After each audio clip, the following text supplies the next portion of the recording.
Итак, дорогие друзья, я рад вас приветствовать у нас на площадке Центра бизнес-образования Фонда развития образовательных и предпринимательских инициатив «Синергия». Мы занимаемся развитием образовательных процессов, некоторыми разработками в сфере, в первую очередь, бизнеса, но тем не менее также интересуемся вопросами государственного управления, программ, проектов и тому подобными инициативами. Поэтому вот по просьбе наших коллег решили организовать круглый стол, посвященный эффективности государственного управления как одному из ключевых факторов устойчивого развития нашей страны. Я думаю, что тема интересная, она многим близка, и уже очень много копий было сломано по поводу ее обсуждения, но тем не менее сегодня мы решили немножко такой нестандартный формат применить. У нас будет, как вы видите, даже нет как такового стола, но тем не менее свободное обсуждение идей, проектов, предложений, которые в этой сфере есть. И я надеюсь, что мы сегодня приблизительно 1,5-2 часа хорошо, интересно поработаем. Я думаю, что самое главное, сможем какие-то интересные решения предложить и обсудить те проблемы, которые у нас есть. По тематике круглого стола, вот в раздаточном материале были вопросы, они построены следующим образом. То есть мы сначала попробуем проанализировать и обсудить саму проблему. Да? То есть мы все, думаю, можем за тезис взять, что есть некие проблемы, да, с госуправлением в стране, есть сложности. Спектр оценок может быть разный в зависимости от точки зрения, угла подачи, но тем не менее мы все должны признать, что есть какие-то перспективы и зоны роста, которые необходимо задействовать. Это важно. Собственно, это наша, наверное, основная цель сегодня. Далее мы попробуем проанализировать какие-то отдельные аспекты, из которых складывается та самая эффективность в сфере госуправления. Я думаю, что даже я сейчас нарисовал. То есть обычно в спорте любят делать шестиугольники силы, квадраты силы, пятиугольники силы. Вот на мой взгляд, на наш взгляд, мы можем говорить в данном случае о неком треугольнике, да? Треугольнике эффективности. То есть когда идеальная система госуправления складывается из 3 составляющих. Первое – это правильная структура, или модель, которая складывается из совокупности органов власти, их взаимодействия между собой, между правильной постановки задач, правильной имплементацией государственной политики, исходя из тех структур, которые сформированы внутри государственной системы. Второй угол – это компетенция и квалификация госслужащих, то есть здесь начиная с самого высокого уровня, заканчивая средним и менеджментом низшего звена на государственной службе. И третий уровень – это мотивация и ответственность. И, как правило, это такой некий эталон, когда все идеально, и бывает, что реальные системы госуправления могут оцениваться как-то вот так или вот так, то есть когда какой-то из компонентов превалирует. Сложно оценить, где находимся мы сейчас, да, но тем не менее явно, что у нас есть везде резервы для роста, и потому мы сегодня планируем осветить структуру, оптимальную модель, и что у нас с компетенциями, где есть недостатки, что можно усилить и улучшить, и как сделать так, чтобы сотрудники и служащие были более мотивированы и ответственны в своей работе. Потому что бывают очень хорошо подготовленные сильные кадры, которые не мотивированы, соответственно, работают плохо. А бывают мотивированные, ответственные, у которых нет знаний и компетенций, чтобы хорошо работать. А бывает, когда есть и то, и другое, но вот сама структура запрограммирована на вот какие-то сложности и проблемы, которые не позволяют потенциал человеческий, самый важный, да, наверное, раскрыть в полной мере. Вот, собственно, и последняя часть. Мы попробуем подумать, какие практики и менеджерские подходы в бизнесе могут быть эффективны на госслужбе, потому что, как правило, всегда есть некий лаг между тем, когда менеджеры и предприниматели внедряют что-то в свою практику, и государство потом это все воспринимает и пробует использовать у себя. К примеру, в 70-е, 80-е годы 20 века был такой некий бум вот в привлечении бизнес-практик в структуру органов госвласти, в первую очередь в развитых странах, когда так называемые New Public Administration, политика, которая предусматривала привлечение профессиональных менеджеров на госслужбу, внедрение практик, связанных с бережливостью производства, KPI, показателями эффективности, индикаторами, программно-целевым подходом и тому подобные вещи, очень широкий, большой инструментарий. И как мы видим, это все себя хорошо оправдывало. По сути, была модель, что государство – это большая корпорация, которая должна управляться как корпорация, то есть не как некий политический субстрат и какая-то публичная администрация. Вот, собственно, еще, наверное, один тезис, который я себе позволю. Вот часто очень смещается оценка ситуации вот именно на некий структурный кризис, да, который есть в абхазском государственном сегменте, но, на мой взгляд, здесь очень интересная вообще идея, и я думаю, мы тоже это сегодня обсудим, что кризис носит скорее методологический характер. Что под этим я подразумеваю? Дело в том, что когда после распада Советского Союза, всех известных событий, Отечественной войны народа Абхазии, мы начали очень быстро строить демократические институты, принимать какие-то новые модели, наверное, в хорошем смысле копировать какой-то опыт, который был там у других стран, но, наверное, на мой взгляд, не смогли наполнить его реальным содержанием, то есть сделали такой некий красивый фасад, но вот как надо, чтобы этот механизм работал, что для этого надо делать, как учить там, да, имплементаторов, мы, к сожалению, не дошли. Поэтому вот надо тоже это обсудить, насколько глубина кризиса находится именно в структуре и в таких тому подобных вещах. И я бы хотел, Саида Рушина, к вам обратиться. Спасибо большое, во-первых, за приглашение. Конечно, одним словом и в регламент в 3 минуты сложно уложиться, определить, где у нас есть зона роста, в чем у нас проблемы, как нужно нам реформировать систему власти и управления. Конечно, это вопрос сложный. В первую очередь, мне кажется, необходимо для того, чтобы реформировать систему госуправления, говорить о том, что у нас есть необходимость проведения реформ, нужно в первую очередь проанализировать имеющийся опыт. Потому что именно опыт может показать, какие у нас были достижения, либо какие недостатки в организации системы управления у нас были. У нас, слава богу, уже накопился довольно-таки большой опыт функционирования системы управления. Если мы говорим о системе, в первую очередь, исполнительной власти, я правильно понимаю об этом? Да, в первую очередь мы говорим о системе исполнительной власти, конечно, у нас уже опыт большой накопился. И что касается вот одних из элементов касательно структуры, нам уже есть что проанализировать. Во-первых, если с 1995 года, с принятия Конституции, с момента принятия Конституции, можно сказать, уже с начала 1995 года, мы многократно меняли саму систему организации исполнительной власти, саму структуру Кабинета министров. Было принято я думаю, что около уже 60 указов президента, которого определялась структура Кабинета министров. И анализ этих всех изменений, которые были проведены за все это время, а уже довольно-таки большой период, 1995 года, это больше 25 лет, значит, у нас уже накопился, я думаю, опыт, который мы уже в состоянии проанализировать. Без этого элемента думать о том, как организовать в будущем нам оптимальную систему управления и судить об эффективности тех или иных элементов невозможно. И анализ, который мы провели, в администрации позволяет сказать о том, что, во-первых, у нас было большое количество актов, которым мы меняли систему органов управления. Мы реорганизовывали органы, объединяли органы, разъединяли, у нас были разные формы реорганизации системы, у нас были разные подходы.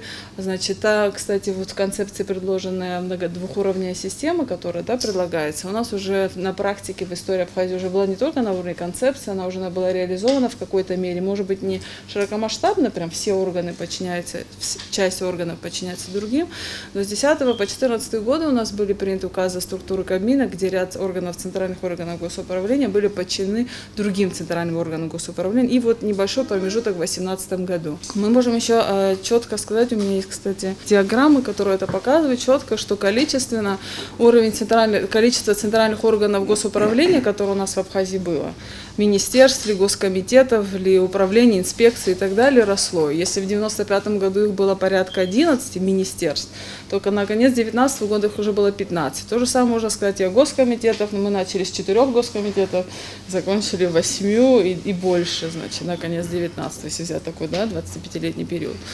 И при этом даже была какая-то иногда иллюзия того, что бывали случаи, когда у нас были приняты указы президента, которые вот на какой-то небольшой краткосрочный период, обычно это происходило после президентских выборов, когда количество органов, центральных органов госуправления, входящих в структуру Кабмина, уменьшалось. Но проходило буквально полгода и год, и мы возвращались опять же к росту, и вот на долгосрочные перспективы мы четко можем определить, что у нас наблюдается поступательное увеличение количества центральных органов госуправления разных его видов. Соответственно, и при этом, как я уже сказала, были разные, как сказать, механизмы, как эти центральные органы госуправления работают внутри системы. То есть и была система и подчинения, и были ситуации, когда каждый центральный орган госуправления был самостоятельной структурой. То есть у нас уже есть возможность проанализировать результаты тех или иных изменений в структуре об одном из элементов, о котором мы говорим. Я думаю, что можно начать с этого. Пока что, кроме того, я могу сказать, что при всей кажущейся иногда у нас было прям количество структур, входящих в Кабмин, уменьшилось. Но они уменьшились не за счет того, что сами органы были упразднены, а была ситуация, когда у нас госкомпании, ранее входившие в систему Кабмина, были просто исключены из системы Кабмина, но они продолжали функционировать как отдельные госучреждения или органы госуправления. Аналогично у нас происходило с государственными небюджетными фондами. Они одно время были в системе, в структуре Кабинета министров, но потом были выведены из структуры Кабмина, и кажется, что количество их уменьшилось. На самом деле количество не уменьшилось, а можно говорить о том, что мы, наоборот, видим поступательное увеличение, может быть, не скачкообразное, но поступательное движение с 1995 года количества органов, центральных органов госуправления. И, конечно, в этом смысле, если мы говорим применительно к организации эффективной системы госуправления и в широком смысле об административной реформе, конечно, вопрос в том, что необходимо целесообразно подумать о том, как ее можно провести, это не вызывает сомнений. В этом смысле я благодарю, что вы подняли эту тему.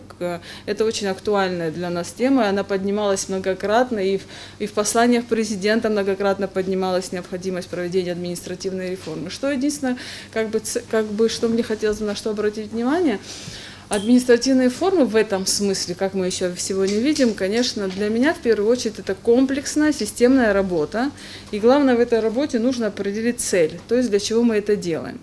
Потому что само объединение или разделение органов, да, само по себе, оно на самом деле может и не повлечь за собой те положительные эффекты, на которые мы рассчитываем, если мы не понимаем цель ради чего. Вот, если у нас регламент, я, наверное... Да, тогда у меня сразу несколько вопросов уточняющих. Вот вы очень справедливо обратили внимание на то, что очень было много проектов, и даже что-то внедрялось, пробовали делать. С чем вы связываете вот такую активность на этом поприще, да, и почему вот тенденция идет на увеличение количества штатов и новых структур, а не на сокращение, хотя я думаю, что все эксперты, общественные деятели говорят, что надо, наоборот, сокращать. Я думаю, что есть здесь объективные причины, есть субъективные. Конечно, в этом вопросе я больше склоняюсь, что превалируют объективные причины. Даже есть исследования, которые анализировали уровень эффективности госуправления в странах Европы, Восточной и Западной Европы, и четко определяется, то есть вот у нас есть государство с такими-то критериями эффективности, определялось количество органов, то есть диффузия между собой центральных органов госуправления, насколько один орган управления может управлять различными сферами. То есть такие исследования есть, они показывают о том, что государства с более высоким уровнем демократии, у них количество органов управления уменьшается. Но это объективная предпосылка, то есть невозможно резко сказать, у нас сегодня, допустим, 15 министерств, а завтра 5 министерств. Это как панацея для решения всех наших задач. Я думаю, что поэтому есть какие-то объективные причины. обеспечены. Да, у нас были ситуации, когда мы реорганизовывали, как я сказала, в различных формах те же министерства, мы выделялись, переименовывали. Мы можем похвастаться, что у нас порядка 5-6 министерств, которые не претерпели никаких изменений структурных или того, что они куда-то присоединялись или передавались их полномочия, у нас их не так много. То есть какой-то костяк, да, министерств и ведомств. Я думаю, что мы можем взять за основу, когда будем проводить реформу госуправления, именно тот костяк министерств и ведомств, которые за свой период весь своего существования существенно не претерпели никаких изменений. У нас они, слава богу, есть. Я думаю, что в любом случае в систему центральных органов госуправления они должны быть положены как основополагающие министерства и ведомств, вокруг которых можно наращивать структуру, о которой говорили вы, вот нарисованы. Я бы хотел к Андрею Хачатурову обратиться. Как вот предприниматели, как бизнес оценивает текущую, даже не то, что текущую, скорее в ретроспективе, да, развитие государственных институтов, какие есть проблемы. И вот очень важный момент, который я хотел у вас тоже, ваше мнение, узнать. Все-таки, наверное, вот нельзя сказать, что у нас есть кризис идей, да, потому что предлагаются проекты, различные решения, концепции. На моей памяти уже 4 было больших программы, связанные с социально-экономическим развитием. Это концепция социально-экономического развития, стратегия социально-экономического развития, разработанная ЦСИ, да, на тот момент. Программа 25 шагов, которая была программой экономического развития. До этого еще был Гипрогор, очень масштабное, интересное исследование по территориальному зонированию, развитию территории и так далее. Но почему-то не хватает, вот не получается эти идеи реализовывать или реализовывать с таким потенциалом, с таким эффектом, которым хотелось бы. Вот как вы на это смотрите, почему так получается и в чем здесь проблема? Спасибо большое за вопрос, Батал. Ну, честно говоря, мне кажется, бизнес в последнее время существует, но несколько в параллельной такой реальности, как бы вместе с государством. То есть для нас, наверное, исходя из тех взаимодействий, с которыми мы часто сталкиваемся, принцип бизнеса простой. Нам лучше просто не мешать, и мы, в принципе, можем самостоятельно поступать, развиваться. Тем не менее, какие-то изменения, они происходят, и меняется финансовая нагрузка, меняются подходы к получению, к лицензированию, к ведению деятельности. И вот тут очень правильный вопрос, который поднял предыдущий спикер. Собственно, какова цель всего этого? Нам, что бы хотелось бы? Хотелось бы просто принимать участие во всех этих вещах, обсуждениях. И, наверное, для нас очень не хватает вот этой публичной дискуссии между бизнесом и государством, потому что государство ведет себя как вещь в себе. Бизнес всегда пытается понять, что стоит за этой игрой, условно говоря, за теми или иными изменениями. И, конечно, это вызывает определенный дискомфорт. Хочется работать благодаря тому, что у нас есть государство, нам помогает, а не вопреки всем этим изменениям, которые происходят. Честно говоря, я знаю, что мы к этой теме, наверное, перейдем, просто немножко сразу вперед эту тему с мотивацией. То есть мы все, не секрет, наверное, большой, какая огромная разница в доходах между, скажем, представителями бизнеса хорошего и нашими крупными госчиновниками. Но мне кажется, что во главу угла нужно спросить, каким образом высокоэффективный менеджер с большим опытом работы в какой-то корпорации, условно говоря, может прийти работать на должность госчиновника, при этом показав в декларации, что у него, по сути, нет никаких других доходов. То есть, конечно, я когда смотрел декларации, меня это всегда удивляет. То есть я, например, не сильно верю в историю, что ты там заработал, а теперь я здесь это прожигаю, потому что это, конечно, идеальная история, что мы чувствуем, что государственная служба – это именно служба. Нужно прийти, послужить своему народу и уйти. Но в этом во всем, мне кажется, кроется большой-большой вопрос. Потому что за такие деньги человек не идет играть в честную игру на государственную службу. Это не очень большие доходы. Есть исключения, но как правило. Да, как правило. То есть, и, наверное, нужно отдельно об этом говорить. Почему мы честно не скажем, что министр, не знаю, какого-то крупного ведомства должен зарабатывать, как топ-менеджер компании в Абхазии? Почему президент не должен зарабатывать как топ-менеджер этой страны? Это не какие-то не миллионы долларов, но должны быть существенные деньги. Судьи у нас сегодня, насколько я понимаю, зарабатывают достаточно существенные деньги. Это сделано именно для того, чтобы снизить этот фактор коррупции. А что касается того, почему не идут проекты, честно говоря, проекты у нас и в бизнесе идут достаточно тяжело. Да, эта история есть. И мы все равно направлены на то, что все решения должны быть очень компактными и должна быть видна, конечно, цель проекта. Мне кажется, что у нас очень много таких ритуальных историй, когда мы говорим в целом, что нужно что-то поменять, в действительности за ней не стоит серьезное желание. Поэтому не знаю, когда ты хочешь сделать хороший продукт в бизнесе, ты понимаешь, что ты его будешь продавать, он даст тебе конкретный результат, ты очень легко идешь и его делаешь, ты понимаешь историю. Когда мы сейчас много сказали, реформирование, а я честно и не понял, так мы будем реформировать, когда, в каком году мы начнем это сокращать? То есть я часто это слышу, когда будет продукт? Наверное, как-то так. Андрей, я просто еще уточняющий вопрос. Мне так немножко покоробила фраза, что недостаточное взаимодействие между бизнесом и государством. В чем оно должно заключаться и чего не хватает в совещаниях участвовать или в какие-то встречи еженедельные, ежемесячные? Слушайте, мне тяжело обсуждать за всю отрасль, за весь бизнес, но условно говоря, принимаются изменения в законы, касающиеся нас, отрасли связи. Мы видим только результат. Мы считаем, что мы достаточно компетентны посидеть на этом совещании и хотя бы спросить, а почему вот это меняется на это, а вот это меняется на это. Я не могу ответить за всех, но думаю, другие представители бизнеса скажут, что они тоже получают какие-то изменения в налоговой нагрузке или еще в чем-то, и при этом не участвуют в этом. По-моему, если мне не ошибаюсь, это хорошая практика в других странах. Можно пригласить, поговорить с крупными представителями, и будет какой-то симбиоз этого решения, оно будет более эффективным. Мы получаем только результаты. Вот, ребят, теперь вы работаете так. Окей.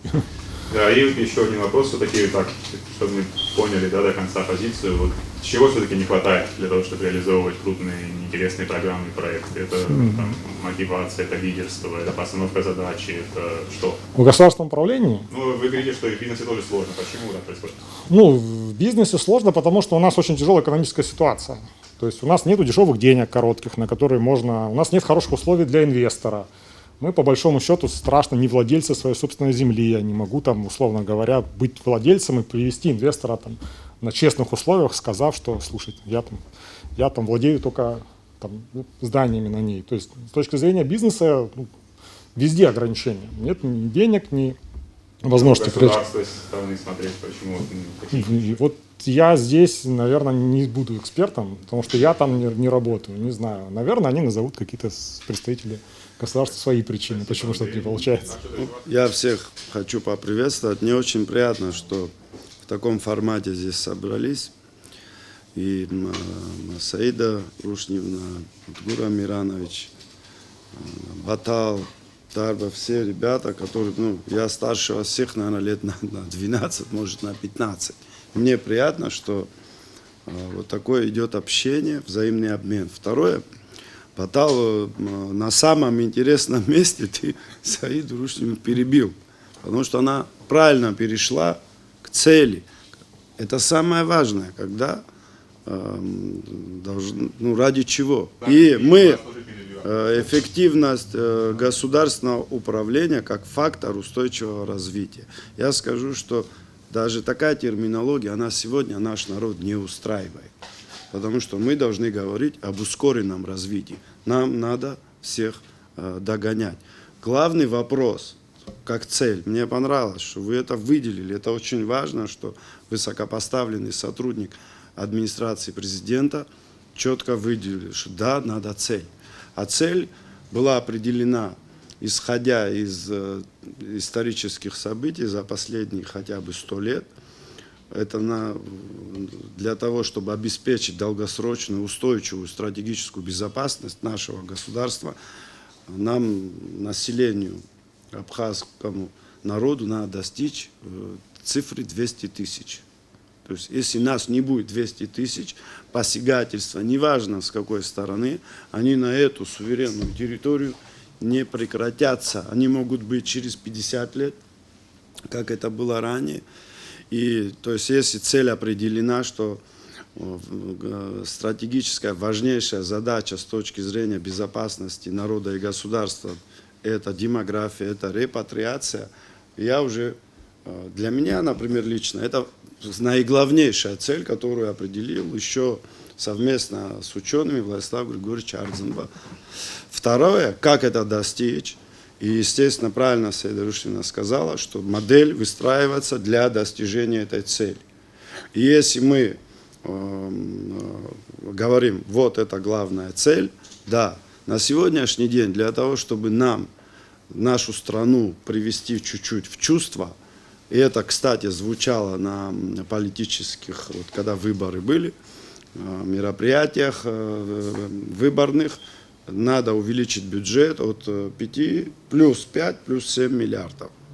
Для того, чтобы каждая сфера образования, тоже демографии, поддержка молодым семьям, реформа силового блока правительства и реформа самой системы исполнительной власти требует миллиард и выше вложений. Каждая отрасль, если мы это не сделаем, мы ситуацию замоторим. Я не совсем согласен с Андреем Хачатуровым, что надо мотивировать. Там, знаете, чем больше зарплату даешь, бывают ситуации, что просто человек не своим делом занят.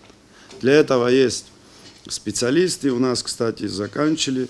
Есть Лакоба, закончила система подбора кадров. Нужно реформировать госслужбу, закон принять и перейти к цифровизации, о которой вы говорили на прошлом круглом столе. Здесь вопрос в подходах и причинах, почему то или иное действие не получается. Мы все тоже имеем какой-то опыт, работали. Я могу взять в пример, значит, тот же 15-й год, 16-й год, 17-й год, когда план реформ, значит, очень зависел и работа всего экономического блока, и не только экономического, но и правового блока, того же Министерства юстиции, от политической ситуации в стране. Это не секрет, я думаю, что нам надо откровенно говорить. И когда общественно-политическая ситуация накалена, значит, проводить реформы очень сложно. Но я считаю, что этот политический, назовем его, сезон, президентские выборы выиграл Аслан Георгиевич Бжаня, Адгур Амирович пошел, поздравил. Это, я считаю, что новая политика, новый политический курс, который регламентирует именно компромисс.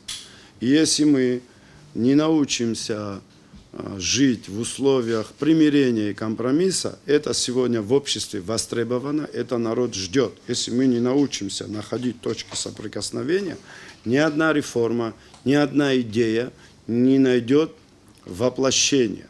И я еще раз и Саиду Рушину благодарю, что она сегодня здесь. Это очень важно, присутствует. И далее перейдем к науке и экономике.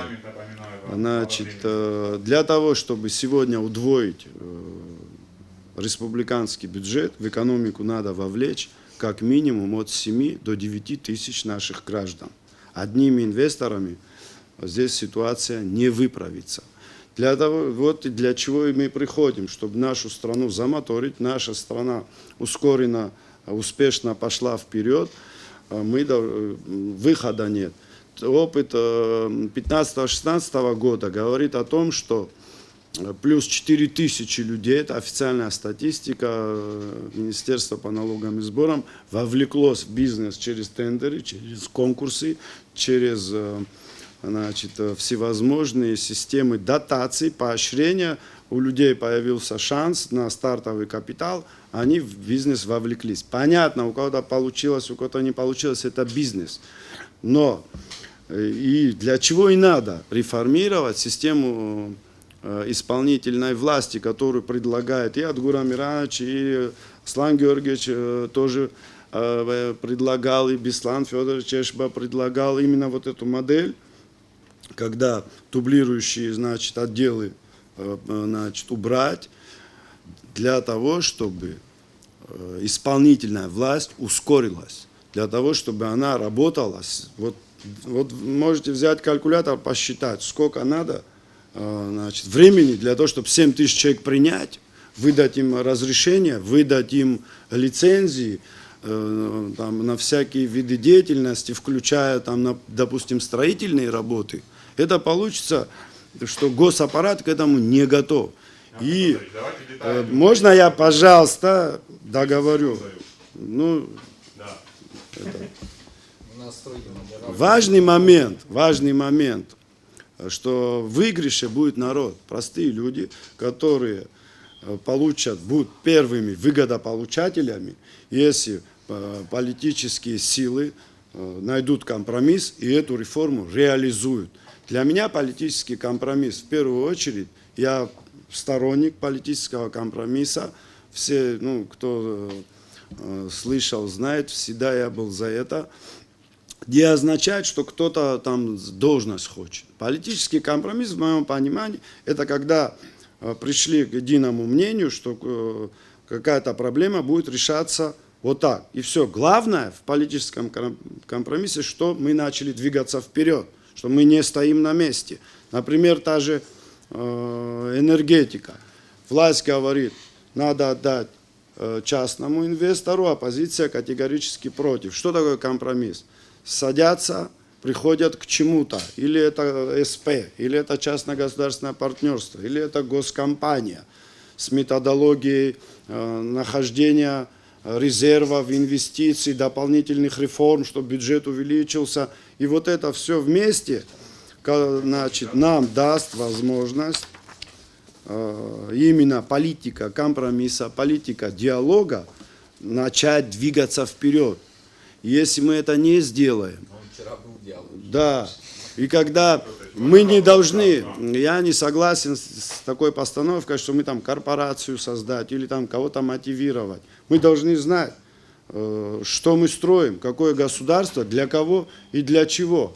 И значит, основы сформулировал, что такое государство, еще Аристотель. Он четко сказал, люди с разными взглядами, с разными профессиями поняли, что они по отдельности не могут достичь успеха, потому что они все друг на друга влияют. И вот эта политика компромисса, она приведет к тому, что появится чувство локтя, и люди поймут, что они общее благо достигают вместе. Потому что учитель не может сам по себе достичь успеха, или сотрудник правоохранительных органов, или же бизнесмен.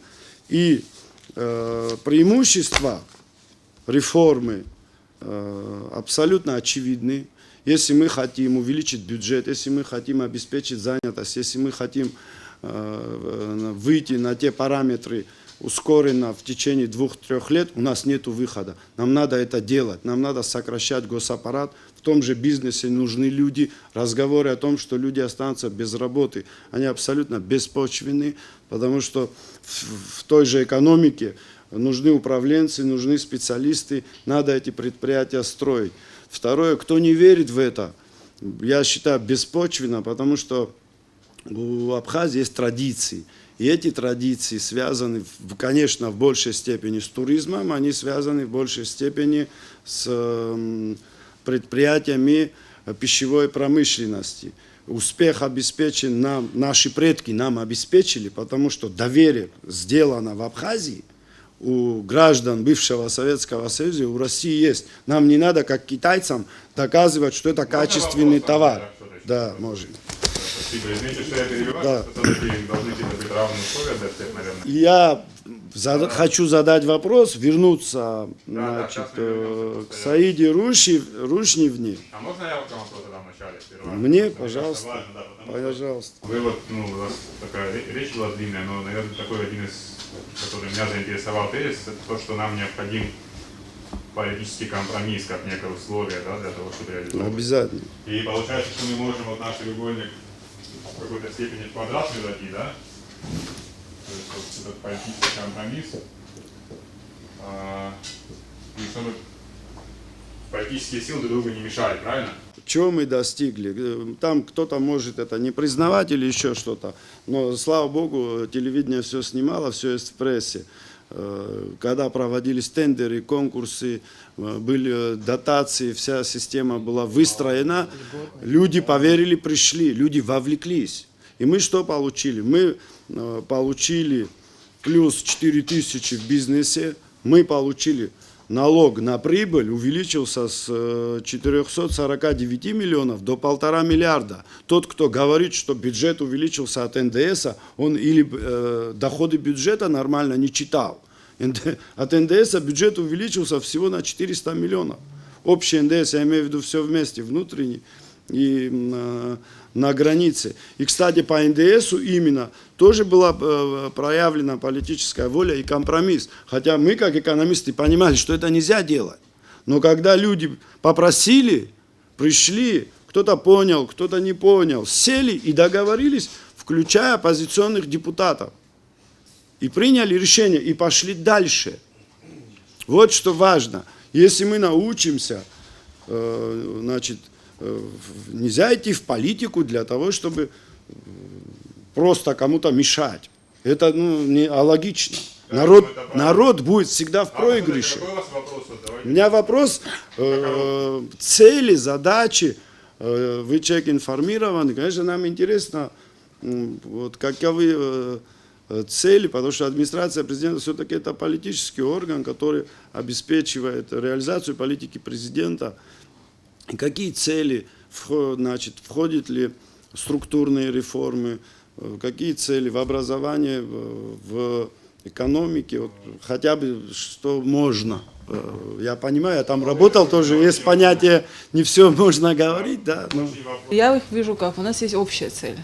У нас сейчас построение нормально действующего, эффективного государства. Это цель общая, не для администрации, не конкретно взятого органа, да, госуправления. У нас общая цель, и в этом смысле, как раз применительно к вопросу о необходимости компромиссов, я бы хотела все-таки обратить внимание, что цель у нас у всех общая, вне зависимости от того, где бы мы ни ходили, чем бы ни занимались, какие мы должности не занимали, общая, в какой бы политической или общественной партии или общественной организации мы ни находились. Цель у нас, каждый человек, каждый гражданин нашего государства четко понимает, что он хочет. И наша общая цель государства – достижение этой цели в целом, чтобы государство у нас эффективно функционировало. Для того, чтобы эту глобальную цель, как у нас, да, в методологии все говорит, для того, чтобы построить эту цель, необходимо решить множество задач.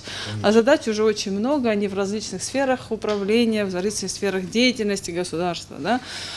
Поэтому сложно сказать, в каждой системе, в каждом направлении, в сфере деятельности государства можно поставить сразу несколько задач и пытаться их решить. Я сейчас не могу охватить все задачи, которые мы можем решить, попытаться, но при этом я считаю, что нам необходимо совместно эти задачи ставить. Не цель, цель, понятно, у нас так или иначе, думаю, никто не будет против того, что цель у нас в этом смысле одна. Задач у нас может состоять множество, и в этом, мне кажется, надо их совместно их решать. Другого варианта у нас, к сожалению, или к счастью, нет. Да? Поэтому совместными усилиями, я думаю, мы в состоянии эти задачи решить. Вот. И вот наш стол, я думаю, один из элементов непосредственно задачи, которая стоит, да, построение государства, законности и правопорядка, самая, да, большая задача, да, в рамках этой цели. У нас в рамках реализации этой задачи была создана, при всем том, что я сама не люблю никакие рабочие группы и комиссии, да, но я могу свидетельствовать о том, что у нас создана решением президента рабочая группа, куда вошли руководители всех правоохранительных органов и судебной власти, которые задействованы в борьбе с преступностью. И то есть в рамках работы я непосредственно знаю, чем занимается эта рабочая группа, какие были предложения. Это предложения озвучиваются разные, то есть пытаются, вот как вы говорите, необходим компромисс. То есть в рамках самой правоохранительной системы есть органы карающие, есть органы, наоборот, осуществляющие правосудие, да, по эту сторону находясь. То есть нам необходимо достичь оптимальной такой системы, когда законность и правопорядок и повышение качества борьбы с преступностью будет повышено, на более высокий уровень нас поднимется. И в рамках этой маленькой, да, задачи у нас будет какой-то, допустим, проект закона, и мы его будем вносить. Вот почему все-таки у нас, и вообще, на ваш взгляд, есть проблема с тем, чтобы продвигать, реализовывать интересные, хорошие проекты? В чем тоже взгляд изнутри, но уже немножко более свободная позиция, как экс-чиновника, экс-руководителя. Как вы считаете? Спасибо, Батал. Ты помнишь, что я всегда свободно свою позицию выражал на разных площадках. Если коротко, значит, на мой взгляд, исходя из своего личного опыта, я могу сказать следующее. Ведь когда представитель администрации президента говорил о том, что надо проанализировать, она действительно права. Проанализировать нужно, но что мы получаем в итоге? После окончания военных действий, за буквально короткий период времени, мы получили экономическую блокаду. В этих условиях наше государство делало первые шаги. сразу столкнувшись с несколькими вызовами. Это переход от плановой системы к рыночной экономике в условиях экономической блокады и восстановления после войны. Соответственно, это управление нельзя назвать каким-то программно-целевым, это было, скорее всего, антикризисное управление. После признания нашей независимости Российской Федерации и уже с 2010 года оформленной систематически оказания финансовой помощи, к сожалению, на мой взгляд, государство не смогло перейти от антикризисного управления к программно-целевому управлению. Вот это одна из таких причин.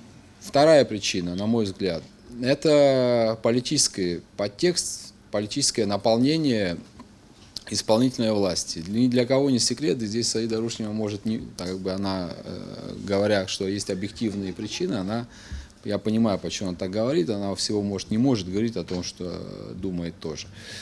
Есть ряд должностей, есть ряд ключевых, я бы сказал, направлений должностей, которые распределяются по политическим соображениям. Не профессиональным и иным, это чисто политическая раздача должностей. Это имеет место у нас примерно с 2004 года. Тут, обобщая, можно сказать, у нас сложилась такая политическая система, в рамках которой инструменты, которые позволяют эффективно бороться за власть, достигать эту власть эффективно, дальше не позволяют эти же инструменты уже эффективно руководить. Это вторая причина. И третья причина, это уже исходя из первой и второй, уже внутри этой системы, которая сложилась таким образом, наращивая все больше и больше. И, к большому сожалению, эта финансовая помощь, которая с 2010 года систематически нам оказывается, она, к большому моему сожалению, она вызвала не ускоренный рост экономический, а больше наслоение этих органов управления. То есть появилось больше финансирования, появилось больше людей, которые захотели поуправлять разными направлениями, и это политически заворачивалось. По сути, мы до сегодняшнего дня имеем дело с этой системой. Если мы хотим двигаться вперед динамично, здесь как Шотович сказал, что каждый гражданин почувствовал на себе эти изменения, то, конечно, нам надо от этого избавляться. Когда я говорю «надо», это не касается кого-то конкретного, это всему обществу, всех пассионариев, мы все должны понять, что, первое, политически, когда у нас проходят процессы, надо подходить правильно. Потом в системе управления, наверное, глава государства все-таки должен набраться воли, это очень важно, потому что о реформе правоохранительной системы идет речь. Но я помню, что были озвучены разные программы, но сегодня выясняется, что этих программ или нет, или их недостаточно, нужно рабочие группы создавать. Это тоже отнимает время. И третье, Батал, я хотел обратить очень внимание ваше, что у нас государство ведь строится с чистого листа, обратите внимание. Каждая новая команда, она начинает с чистого листа. Даже внутри одной политической команды, переходя от одной фигуры к другой, у нас с чистого листа начинаются крупные проекты. Яркий пример, я хочу сказать, Сергей Васильевич вкладывал, как пример приведу, в чаеводство. Помните, большие средства, Абхазчай был создан, член его же команды, будучи вице-президентом, премьер-министром, после него стал президентом, он эту отрасль отодвинул, посчитал ее нерентабельной, неинтересной и направил государство в другое направление. Непоследовательность политических этих деятелей, и потом она отражается на процессами государственного управления, она приводит к тому, что мы постоянно, как белка в колесе, крутимся на одном месте. Ни одна задача, обратите внимание, вы все люди здесь уже не взрослые, ни одна задача у нас не начала реализовываться и не продолжает реализовываться 10-15 лет. У нас целей даже нет, таких мы не ставим. Это если обобщать такие проблемы. Почему не получилось? Я думаю, что поэтому не получилось. Теперь коротко закончу. Почему мы предлагаем реформу государственного управления на этом этапе? Да. Хорошо, тогда уже потом. Спасибо. Спасибо, Дмитрий. На самом деле очень важная мысль, что некая последовательность, что мы наблюдаем часто, шарахание, я так начал, начал с чистого листа, совершать те же самые ошибки, и в итоге наступают те же самые графики. И тратит время. Нашу историю. У нас очень мало, и, наверное, Саида Рушнева тоже примерно об этом говорила, что все-таки, конечно, хотелось бы более такое правильное целеполагание, какую-то дорожную карту или стратегию. Хотя они у нас тоже были, на самом деле, просто почему-то мы, может быть, недостаточно учитываем все это в своей работе и в государственном строительстве. Батал, вот пример приведу, прошу прощения. Вот недавно была конференция по туризму, помнишь, да? Министр по туризму заявил о том, что они будут готовить стратегию развития туризма, да? Это очень хорошо, что они готовы это готовить, но она уже готова. Она подготовлена нами с привлечением серьезных экспертов. Зачем ее переподготавливать? Если она как бы не устраивает, ее можно изменить. Но это же готовили тоже государственные деятели, не хуже, не лучше. То есть вот все заново. Или там программа 25 шагов, которую мы вместе работали над ней.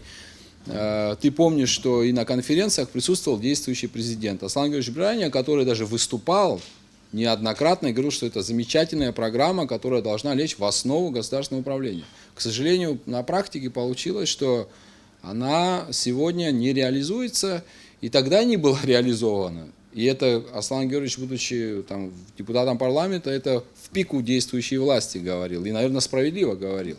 Но мы видим, что уже 1,5 года, и она тоже здесь тоже не реализуется. То есть вот это несколько я примеров просто привел, как это на практике выглядит. Да, ну действительно, я думаю, что это, конечно, проблема для нас всех. Тенгиз, хочу к вам обратиться. Все очень широко берем, там различные глубокие аспекты затрагиваем, тем не менее, какие вот, на ваш взгляд, точечные проблемы есть, которые вот нам мешают достигать хороших результатов в реализации крупных программ, серьезных программ и проектов. И, может быть, даже есть возможности какими-то быстрыми победами, незатратными решениями эти проблемы нивелировать. Я так вопрос сформулировал. Быстрыми победами вряд ли что получится. Здесь Отгрой Миранович очень много сказал правильно, я повторяться как бы не хочу. Единственное, что я хотел заметить, это может быть очень будет такая крамольная сейчас мысль, которая многим и даже, возможно, в этом зале и в стране не понравится. Отцы абхазского государства, создавая его, мне кажется, задумывались, скорее всего, о том, что Абхазия будет частью Советского Союза. Тогда еще Советский Союз существовал, и какие-то надежды, что мы будем союзной республикой, у них были, и как-то особых таких глубоких мыслей о структуре абхазского государства, вообще о строительстве абхазского государства у них, мне кажется, не было, потому что мы начали процесс строительства государства с того, что спроецировали советскую систему на Абхазию. Просто взяли и сдули, не учитывая ни интересы, не то что интересы, ни масштабы страны, ни ее возможности, ни ее реальность, в которой она оказалась. И вот эта структура, которая нам абсолютно чужда, она сохраняется до сих пор. Более того, мы пошли еще дальше. После 2008 года мы теперь начали проецировать структуру Российской Федерации. У нас система министерств и ведомств, вся система исполнительной власти практически подстроена под нее. Что нам мешает? Во-первых, эта структура абсолютно, она враждебна этой стране. Это настолько громоздкая, она не способна решать какие-либо проблемы внутри государства. Возможно, эта структура полезна в Российской Федерации, я не знаю, с учетом ее масштабов, с учетом тех ресурсов, которыми она обладает, но для Абхазии не по количеству министерств и ведомств этих управлений, не по количеству, не по штатной численности людей, которые задействованы в ней, мы это вынести не сможем. Это первое. Второе, что я хотел сказать насчет кризиса. Я полностью согласен, что методологический кризис присутствует, но структурный тоже есть. Он явственный просто. К тому моменту, как мы вот сейчас сидим здесь и обсуждаем ситуацию в стране, фактически у нас сохранилось только подобие государства. Государство, которое не способно решать элементарные проблемы. Я уже не говорю о таких сложно структурированных проблемах, как энергетика и санитарно-эпидемиологическая ситуация в стране. Пример энергетики просто вопиющий. Ни органы государственной власти, к сожалению, не смогли эту проблему решить. Масштабы этой последствия нерешенной проблемы мы почувствуем через некоторое время. Почувствуем достаточно больно. Самая главная проблема, которую я вижу, это отсутствие ответственности. У нас ни у кого из чиновников никакой ответственности нет. У нас президент не ответственен ни перед кем. С того момента, как мы его избрали, мы не можем влиять ни на его решения, ни на его мнение. Он даже не прислушивается к мнению общественности. И для того, чтобы как-то воздействовать на ситуацию, мы должны откатиться в Средневековье и обязательно привести на площадь перед его администрацией огромную толпу людей. К сожалению, вот так. Такая же ситуация у нас и с законодательной системой власти. Отсутствие ответственности наверху, оно приводит к тому, что она сползает вниз, и на всех уровнях и министры никакой ответственности особо не несут, и начальники отделов, управлений. Полное сплошное отсутствие ответственности приводит к тому, что никто ни за что не отвечает в этой стране. А пока никто ни за что не отвечает в этой стране, ни одну проблему мы не решим. Мы можем каждый раз собираться. Я помню, мы 5 лет тому назад примерно в таком же составе, там здесь многие мы собирались и обсуждали те же самые проблемы, о которых мы говорим сегодня. Я помню президента, который тогда шел и который присутствовал и говорил, что да, очень важно, оптимизация штатов очень важна, чтобы были качественный подбор кадров. Но чем это закончилось? Мы-то знаем, это закончилось тем, что опять соратники стали руководителями. Вот следующий президент, он примерно говорил то же самое. Они вообще говорят то же самое. Они все говорят то же самое. Абсолютно. Да. Разница. У нас единственная разница вообще в смене политических этих групп – это просто фамилии, к сожалению. То же самое говорили. И через некоторое время мы наблюдаем людей, которые назначили на должность, но, извините, эти люди были уже у власти. И мы, честно говоря, не видели их эффективности. Но они опять на должности. Вот Ахра здесь говорил о компромиссе. Никакого компромисса в абхазской политике не будет. Потому что абхазская политика не готова на компромиссы. Компромисс, я могу как политик сказать о компромиссе. Но реально я к компромиссу не готов. Я постоянно готов к борьбе. У нас абхазская политика – это политика постоянного конфликта, непрерывного конфликта. И один момент, который я хочу дополнительно сказать насчет реформ. У нас, понимаете, такая система сложилась. Мы в рамках этой системы что-либо, находясь внутри, реформировать вряд ли сможем. Например, неважно, кто из нас здесь присутствует, придет к власти, он приходит к власти с какой-то группой людей. С этой группой людей связаны прежде всего личные отношения. И придется, наверное, кого-то назначить на определенную должность.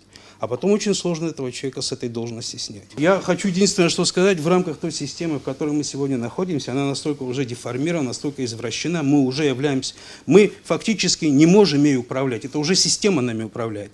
И находясь внутри этой системы, сломать ее будет невозможно. Нужно будет выйти за нее, выйти за ее пределы, выйти и правового поля выйти, и конституционного поля выйти полностью и со стороны по ней ударить.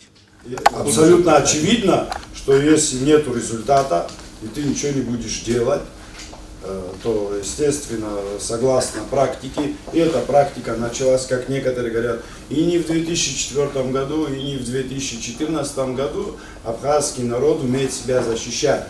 Это еще со времен царя, и Лыхнинские сходы, и другие сходы были.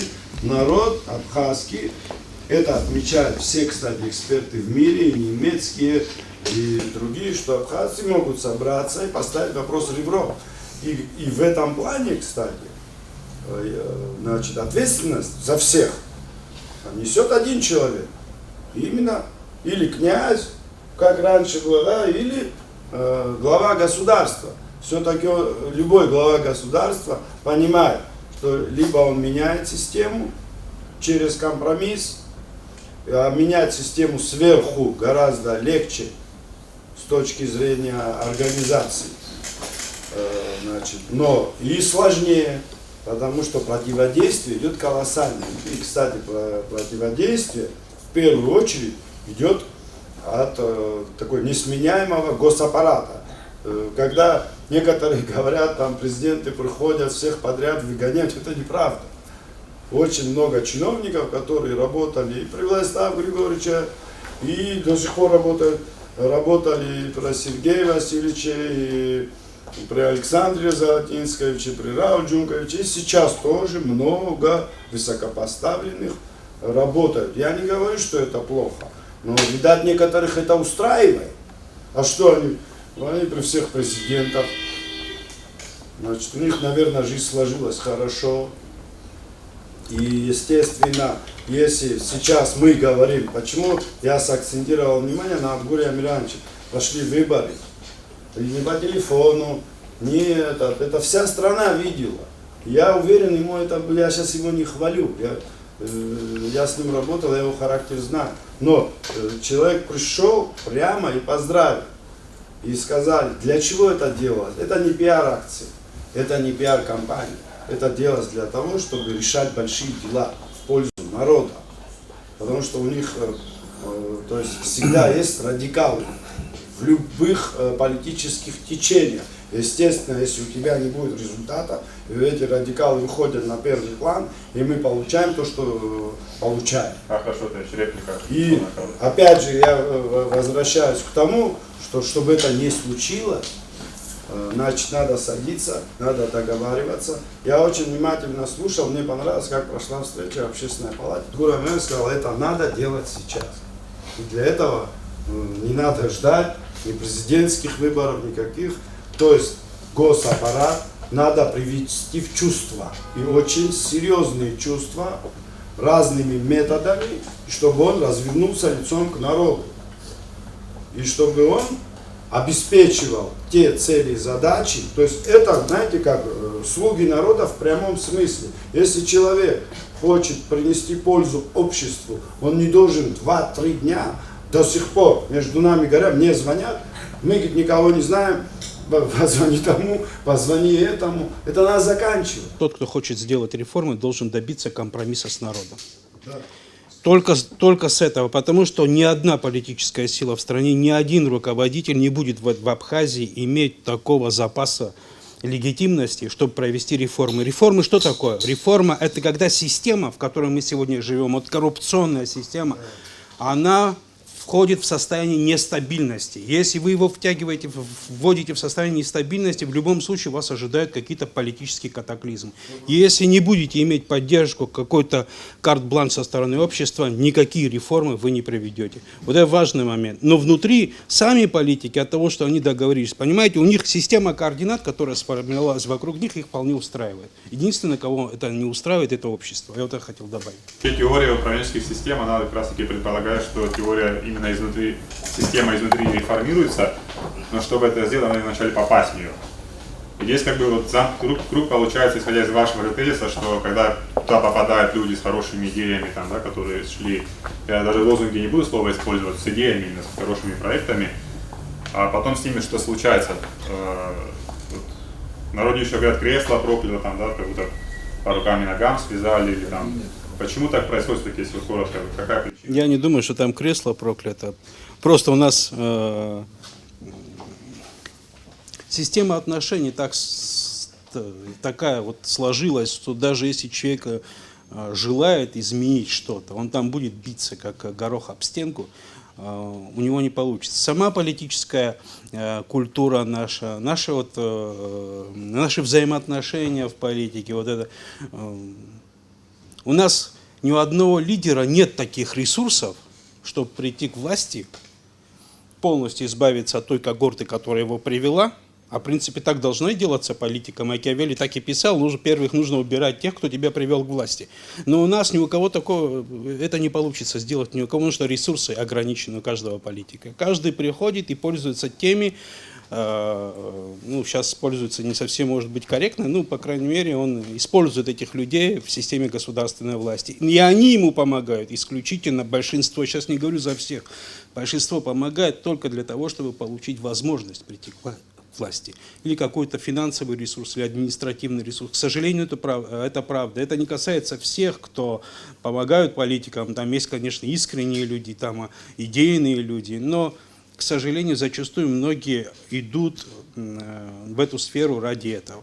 И это тоже факт, это тоже мешает политике. Я не думаю, что сейчас, например, бывший президент, он прямо там пришел туда и думал, как бы развалить это государство, там с утра до вечера сидел. Я думаю, и этот президент, у него таких мыслей нет. Конечно, каждому хочется остаться в истории, каждый хочет, чтобы сказали, вот какой он молодец был и как, насколько благополучие людей выросло. Но среда, с которой он туда пришел, она ему не позволит этого сделать, даже если он очень захочет. Власть и прихода к власти в нашей стране сложено таким образом, что уже после того, как ты туда придешь, они тебе не позволяют эффективно работать. Все же просто, слушайте.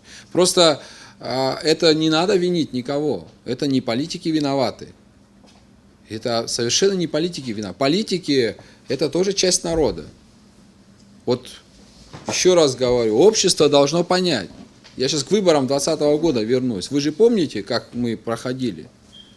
Мы проходили с линией, что мы никому ничего не предлагали, не торговались об этом. Открыто вот мы это говорили. Это я могу подтвердить, любой это подтвердит, кто был в нашем избирательном штабе. Но это не привело к нас к политическому успеху. Привело к политическому успеху, когда распределяются, значит, это же общество приняло это. Соответственно, и вот результат. Если завтра будет некий политический этап очередной, и общество опять пойдет по вот этому пути, результат будет такой. Я согласен с Тенгизом, что и бывший президент, и до этого все президенты хотят что-то, это же люди, это граждане, это патриоты. Но общество должно, это сложная задача, это задача интеллигенции, это задача наших всех журналистов, всех, кто есть в этом пассионаре, мы должны проснуться. И вот мы должны создать условия, Тенгиз, на мой взгляд, чтобы вот я вопрос можно задам? Вот, а как в этой системе вот появился некий человек, который очень патриотичен, наполнен волей, содержанием, знаниями, все у него идеально. Как в этой системе ему прийти к власти? Это очень сложно. Вот давайте на этот вопрос ответим. В рамках существующей системы, политической системы выборов, при том, когда у нас выборы, очень крайне коррумпированы, я даже не представляю, как это можно сделать. Я думаю, что даже если он будет святой мессия там какой-то, начнет чудеса делать, даже в этом случае будет проблематично. Иисус Христос бы не выиграл. Да. У нас вы вот заметили, как происходит система выборов, как в нашей стране. У нас сперва происходит кризис политический, который выходит за рамки правового поля, превращается, в хаос. Ну, это у нас такая традиция. Мы убираем старую власть, возникает состояние вакуума, и вот старая власть не имеет достаточно административного ресурса, не может особо повлиять на выборы. В этот момент другая оппозиционная группа проскакивает во власть. Опять проходит время, и опять мы то же самое повторяем. То есть, вот я, честно говоря, не помню нашей новейшей истории, чтобы в последнее время мы нормальный какой-то у нас предвыборный процесс был, чтобы без политических каких-то катаклизмов. Это традиция уже стала. У нас два президента переизбирались. Ну, переизбирались, это... Переизбирались, потому что достаточный был запас ликвидности, был достаточный административный ресурс, который не удалось пробить. Предлагаю не углубляться дальше в политические распри и так далее. Там у нас история, новейшая история нашей страны, я думаю, каждый сам для себя делает выводы. Вот уже в ходе дискуссии несколько раз поднимались вопросы, касаемые целеполагания, как выполнять цели, как ставить цели. И на мой взгляд, и это даже не то, что на мой взгляд, а ряд программ, больших программ, которые ставили такие амбициозные цели перед государственным аппаратом, но они до сих пор ни одна из них не выполнена.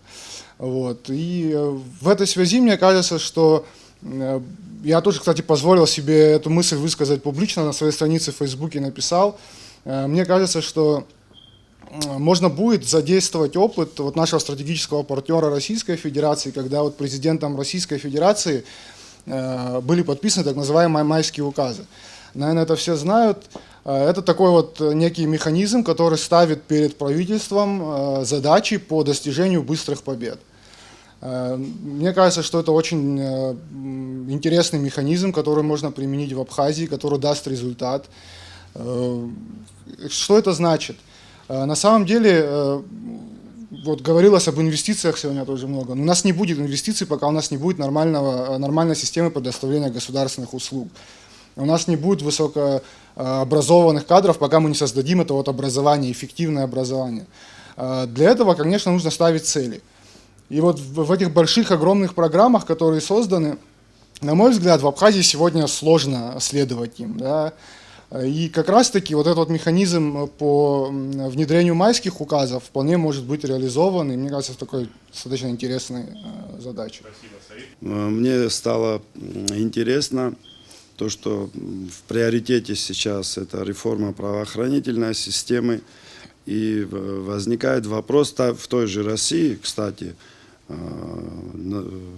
Владимир Владимирович не начинал с майских указов, Владимир Владимирович начинал с другого, и поэтому Кудрин был несколько лет подряд признан лучшим министром финансов мира. И такие законопроекты, которые были подготовлены еще в 2015 году, в 2016 году, как валютное регулирование, как противодействие легализации преступных доходов, это все дает бюджетный эффект. Это борьба с контрабандой, это борьба с теми же коррупционерами, это доступ и закрытие вопроса вообще банковской темы тайны, для спецслужб. Об этом говорил на прошлом круглом столе Джансух Эдуардович. И почему эти законопроекты, в приоритете ли они? Потому что та же система реформирования всей правоохранительной системы, включая МВД, СГБ, и другие спецслужбы, требуют значительных финансовых вливаний. Когда мы говорили, Хачатуров говорил, да, людям надо платить, чтобы люди жили хотя бы от начальника отдела и выше, со средним достатком, чтобы они не думали, как семью накормить, как, вот эти бытовая, чтобы часть их не беспокоила. И, я когда-то этим занимался, будучи начальником управления экономики. И мы выходили где-то на цифры в районе 1 200 000 000. То есть это надо вкладывать. И возникает вопрос, источник финансирования. Понятно, любая реформа требует финансирования. Вот была сейчас встреча с российской делегацией Аслан Георгиевич. Он четко сказал, он обратился по поводу вот этих цифровых технологий в налоговой сфере. Он сказал, мы знаем, что есть резервы. Да, резервы есть. И, кстати, вот это то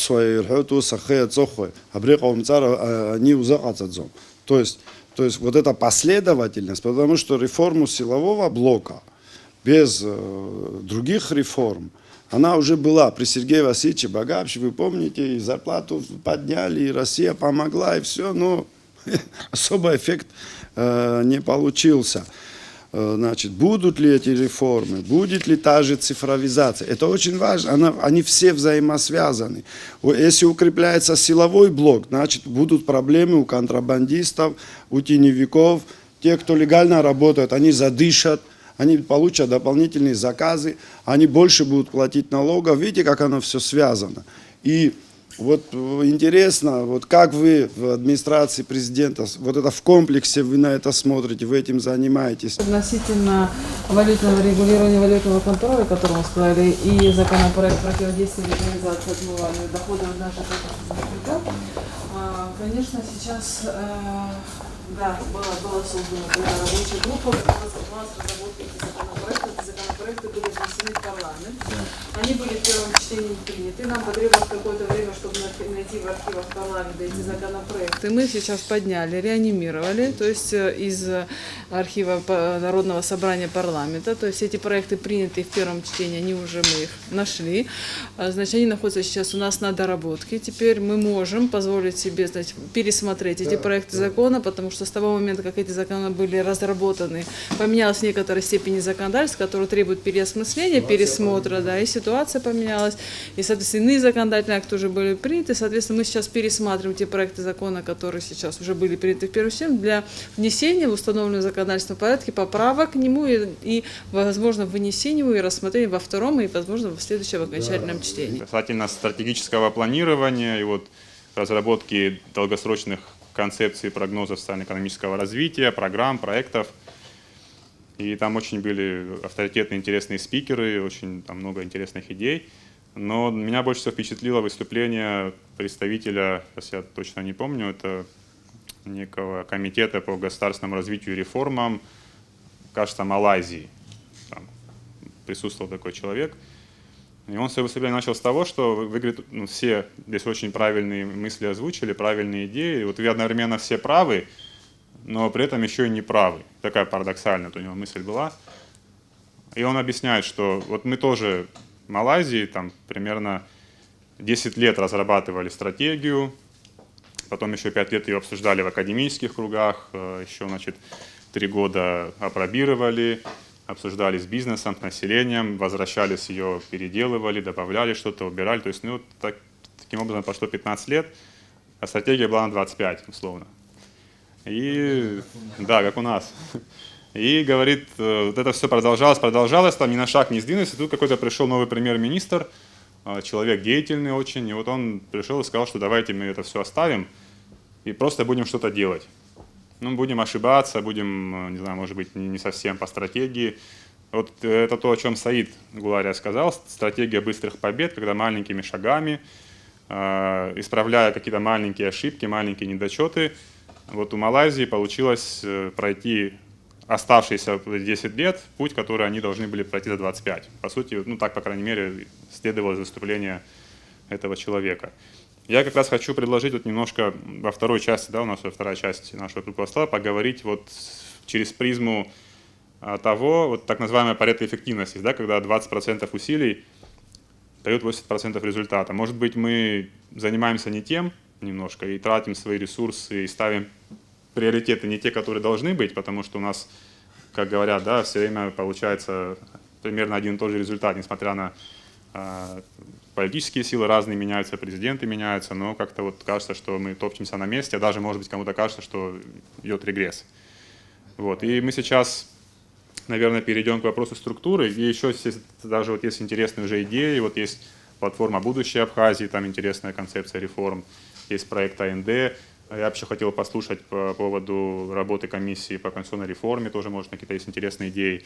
Но я прежде хотел бы к Северяну Марохе обратиться, потому что, знаете, очень легко по телевизору смотреть, да, как органы власти работают, делать какие-то выводы, но вот Северян как раз тот человек, который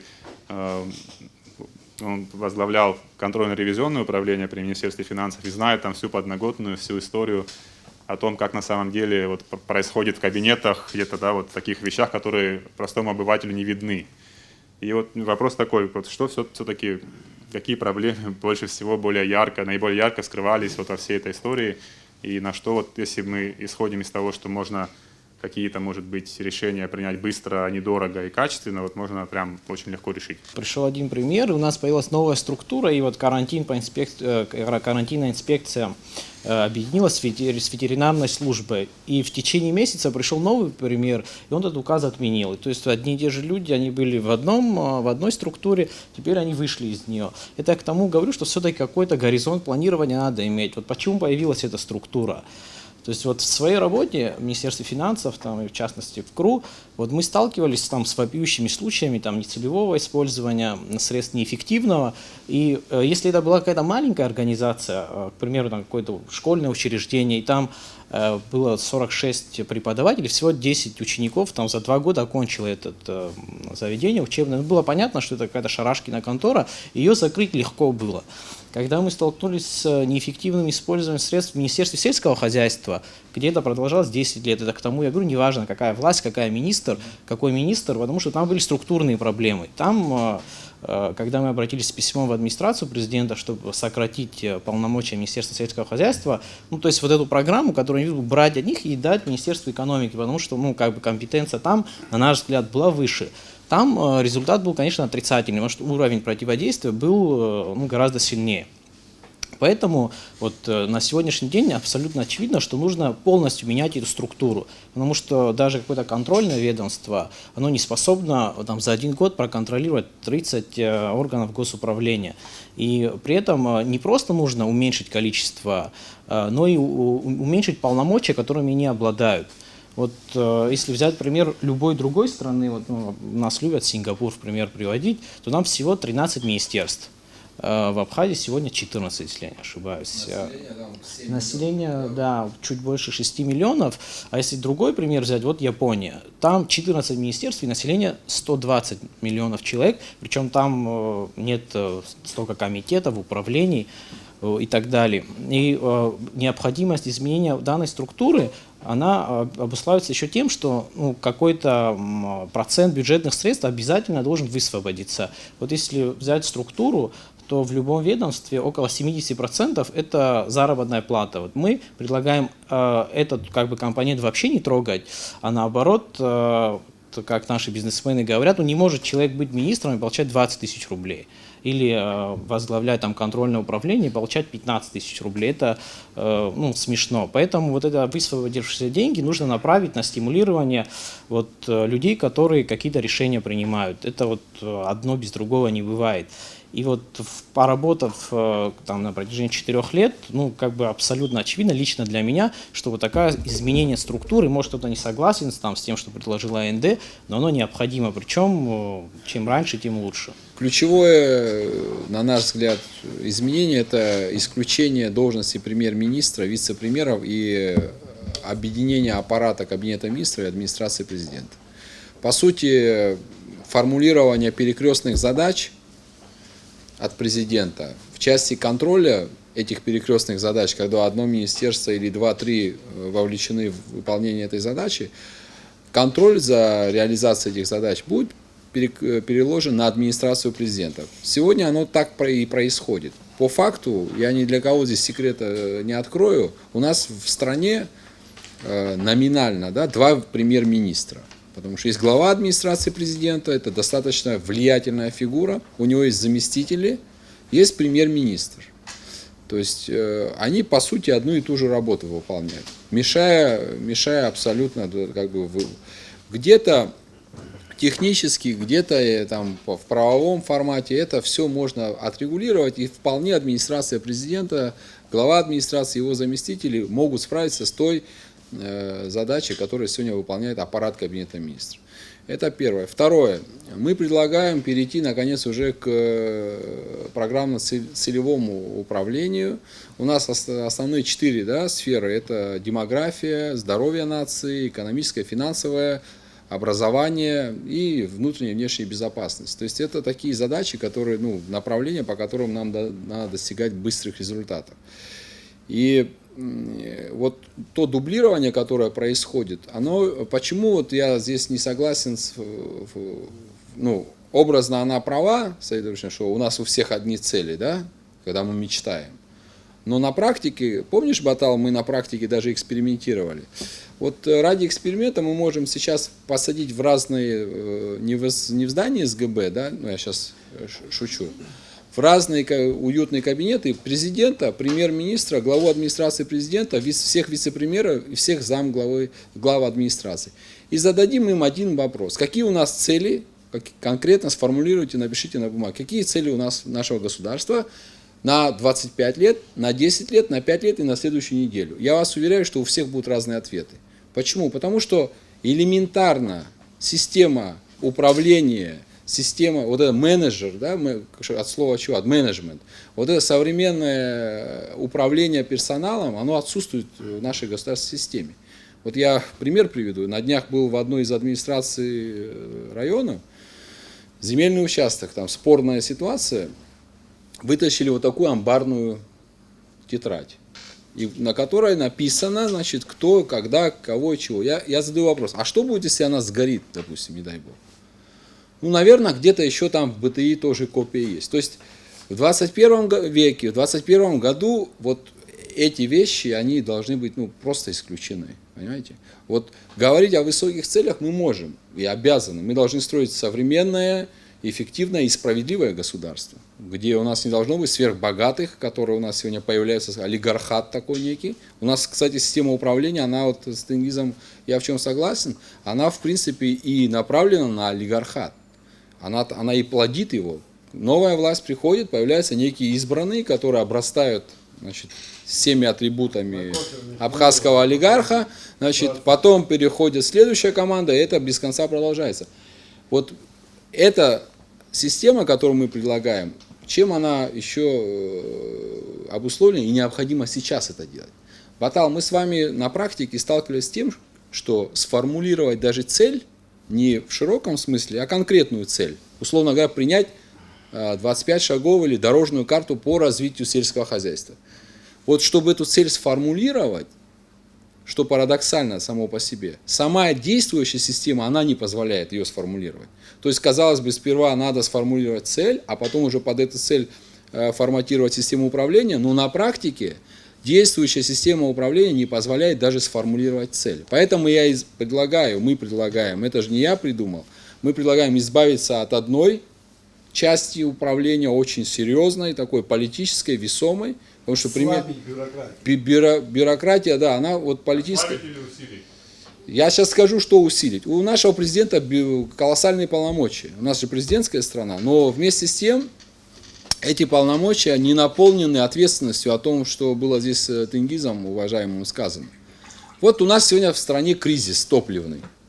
Кто за это отвечает? Хотя я доподлинно знаю, что нефтяные компании еще в мае месяце в Министерство экономики обращались и предупреждали о том, что будет такая ситуация, если правительство не отреагирует вовремя. Но вот мы сегодня видим ситуацию, где у нас цена выросла значительно, когда у нас никогда такого, во всяком случае, при нас не было, чтобы цена была выше, чем в Сочи. У нас всегда была цена на литр бензина, на литр топлива на 3-4 рубля ниже, чем розничная цена в сопредельных регионах. Кто виноват в том, что появился дефицит? У проблемы нет фамилии, понимаете? Вот в чем тоже в народе там разное говорят, да?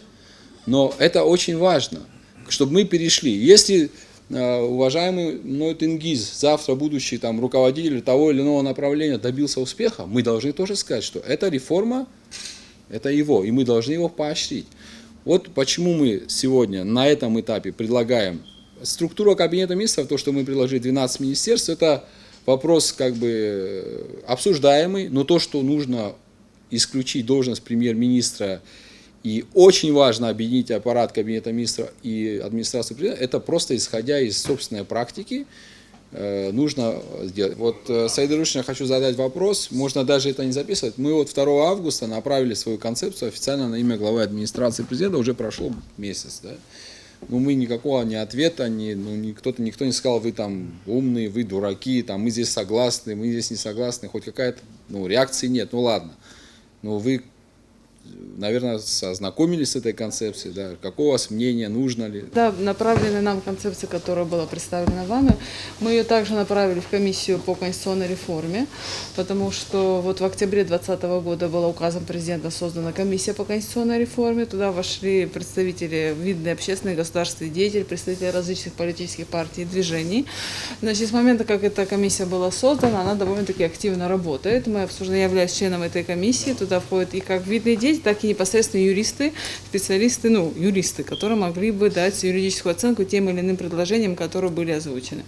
Во-первых, когда мы начали работу, конечно, надо было определиться с методологией, как мы будем предлагать и какого рода, в каком виде мы будем предлагать свои предложения по результатам работы комиссии, которую мы сформулируем. И, конечно, тут, конечно, мы решили пойти и рассматривая как раз ту цель, о которой мы говорим, эффективность госуправления, решили взять широко всю систему, которая у нас есть. Потому что у нас сейчас система есть не только исполнительная власть, законодательная, судебная. Кроме этого, в рамках исполнительной власти, непосредственно касающиеся министерств и ведомств, у нас есть элементы, которые, допустим, входят в систему исполнительной власти, те же фонды, те же унитарные предприятия и так далее. Их место тоже определить. Кроме того, у нас есть еще такой большой пласт местные органы госуправления, чьи полномочия, компетенции в общей системе мы должны были определить. То есть наша задача была сначала определить конфигурацию в целом системы власти.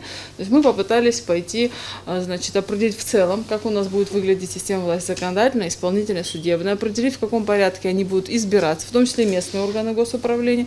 И потом уже начали думать над тем, как можно внутри каждой системы организовать между ветвями власти, определить ту систему сдержек противовеса, которая, на наш взгляд, кажется оптимальной. Кроме того, определить в рамках внутри системы, внутри каждой из ветвей власти, из каких элементов она будет создана. И, конечно, касая вопроса вопрос касательно необходимости проведения конституционной реформы, о котором, да, в частности, мы говорим, это вопрос, который уже давно обсуждается в нашем обществе с 2005 года. Были многочисленные, значит, и обращения, и президент об этом наши говорили, о том, что необходимо провести конституционную реформу. И сейчас у нас уже был какой-то базис, какие-то идеи, которые были наработаны в рамках предварительно прежними комиссиями, которые наработаны, то есть мы не на пустом поле как бы начали обсуждать те или иные предложения. Конечно, в первую очередь, рассматривая концепцию, ваша концепция говорит о том, что необходимо упразднить ряд должностей, так или иначе. При этом такого рода предложения уже были озвучены на комиссии. Вот к вопросу Баталова, насколько это созвучно. То есть мы уже, одна из самых первых моделей, которые мы изучали, то есть у нас было, если могу коротко регламент рассказать, то есть мы разделились, то есть члены комиссии, каждый из них нас предлагал ту или иную систему модель.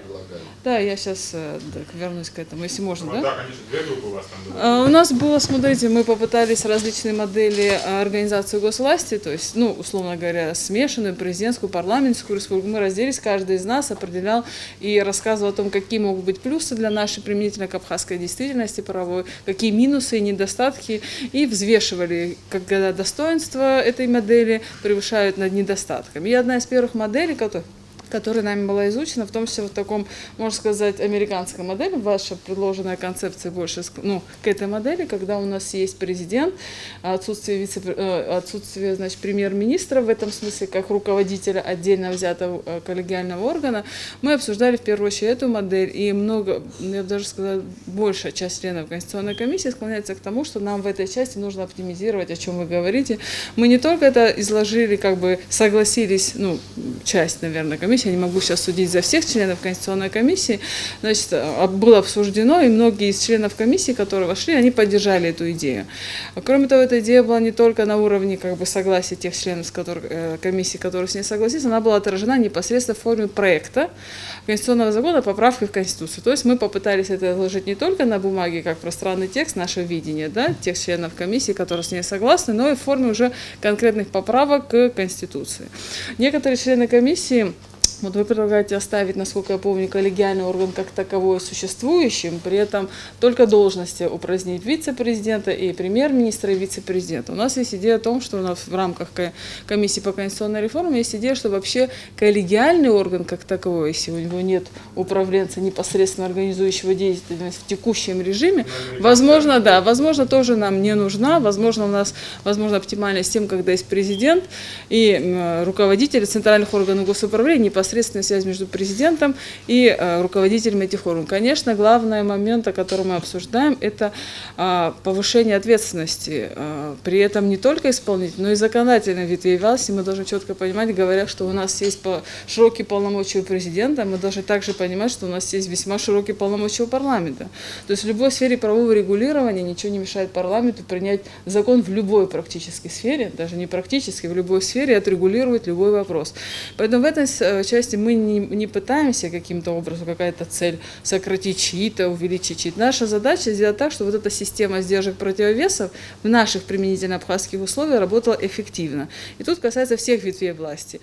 В том числе та идея, о которой мы говорили, она даже уже у нас в форме поправки, как один из вариантов, который может быть на выходе работы Конституционной комиссии, более приближена к американской модели, тоже уже закреплена в форме поправки Конституции. Тут, конечно, уже хотелось бы еще на что обратить внимание, помимо того, что необходимо разработать концепцию, да, как надо достигнуть общественного компромисса, консенсуса по этому вопросу, да, потому что это важное конституционное преобразование, нужно понимать, что это какая-то планомерная, ежедневная работа людей, которые будут нормативно обеспечивать эту реформу. То есть даже просто объединение двух министерств, вот возьмем какой, да, не буду даже какие-то примеры приводить, чтобы не обвинить то, что какие-то ведутся, да.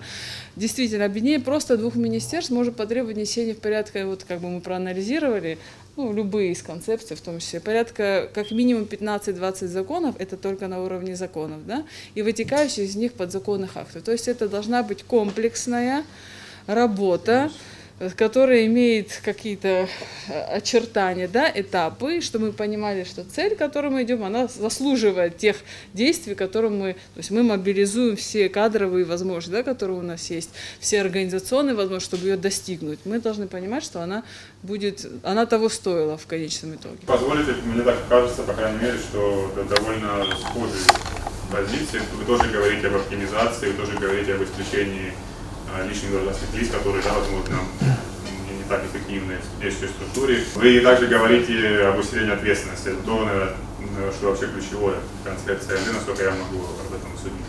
Поэтому это здорово. И у меня два вопроса. Когда к работе может быть подключена широкая общественность? И второй вопрос, если вы об этом можете говорить, насколько президент поддерживает эти идеи, и насколько вообще есть его позиция в этом поводу? Значит, это комиссия по конституционной реформе, это консультативно-совещательный орган при президенте. Он был создан как раз для того, чтобы представители различных политических партий, общественных движений, видные государственные деятели подумали, сели и решили, какая эффективная система, на их взгляд, будет действовать на территории Республики Абхазия. Насколько она, проанализируя все возможные варианты, сказали, вот у нас есть, условно говоря, два варианта или один вариант, да, и вынесли продукты работы этой комиссии уже на суд президента, потому что это комиссия при президенте. Они консультативно-совещательные органы для того и создаются, чтобы подготовить какие-то, проанализировать и подготовить какие-то проекты решения для президента. Конечно, конечное решение будет уже за президентом, если он поддержит предложенные комиссии. По сути, вы еще не подготовили предложение. Да, я думаю, что в этом смысле, и еще хотел сказать, это же конституционная реформа. Если речь идет только об упразднении двух должностей, это одна ситуация, да, но мы не можем ее в совокупности с другими проблемами рассматривать, потому что каждый элемент системы, его упразднение, возникает вопрос о том, как будут действовать другие элементы системы. То есть нужно будет ее перестраивать, эту систему. Поэтому не просто это внести изменения в 2 статьи Конституции, например, да, или в Конституционного закона о Кабинете министров, который, кстати, с 1996 года толком так и не менялся концептуально. Тут я так предполагаю, что все-таки у нас в соответствии с законодательством есть система власти, и мы уже должны понимать с точки зрения той же, да, разных подходов и философских и так далее. Если есть система, то упразднение любого элемента системы влечет за собой с неизбежностью пересмотра других элементов этой системы, их компетенции, полномочий и места в этой системе. Я думаю, что если мы рассматриваем как результат работы комиссии, это какая-то просто концепция, в самом общем ее виде, то, конечно, ее можно озвучить, уже какая-то концепция внутри комиссии я уже вижу. Мы еще не голосовали, вот так, чтобы сказать, что каждый как поддерживает, но мы должны понять, что мы видим результатом. Если мы видим просто концепцию, да, которую можно озвучить, это одна ситуация. Если мы видим концепцию в широком смысле, то это другой вопрос. Поэтому, конечно, по результатам работы комиссии будут какие-то предложения, которые обязательно будут вынесены на общественный суд, разумеется, потому что без этого это важнейшее конституционное преобразование, без этого никак. И в этом смысле это, разумеется, это обязательный этап претворения этих идей, которые будут в рамках комиссии выработаны уже непосредственно на практике. Это обязательный этап. Уже очень много времени мы тратим на обсуждение концепций и подходов. И вот здесь Юра Миронович правильно заметил, что есть уже разработанные вещи, и пора бы уже их как-то делать. Есть понятные рабочие такие модели. Вот Саида Руфьевна очень подробно расписала нам и рассказала, как вот они рассматривают реорганизацию системы управления и насколько так щепетильно, я так понимаю, к этому вопросу подходят. Просто может сложиться так, обстоятельства жизни могут сложиться так, что к моменту, когда это созреет, значит, комиссия к чему-то, это будет уже не актуально. Как вот Батал выше сказал, малазийский опыт может так сыграть. И нынешний президент, второй год у власти. Пройдет 3 года, начнутся новые выборы. Его комиссия выработает какое-то видение, а новый президент придет и скажет, мне это неинтересно, вообще меня все устраивает. То, с чем мы живем ежедневно, в принципе, какая-то комиссия по счету, говорили, 3-я, наверное, да, по конституционным реформам. Мне кажется, мы когда, кстати, этот подход предлагали, Вы понимаете, что это не какое-то там глобальное предложение, которое вот раз и изменит жизнь всех людей. Это такой шаг, важный, осознанный шаг, для того, чтобы получить конкретный результат и перейти к следующим шагам, дальнейшим действиям. Я почему об этом говорю, вот в своей сфере то же самое. То есть я понимал, вот там, работал в системе образования, там, она существовала сотни лет до меня и будет еще, там, дай бог, еще тысячи лет существовать. Что я могу в отведенные сроки мне предложить и сделать? И это должны быть какие-то конкретные вещи. И эти вещи должны иметь такое долгосрочные последствия для государства, положительные вещи. И в частности, вот мы взялись, включили людей, понимающих там, и если не юридическим языком сказать, написали закон об образовании.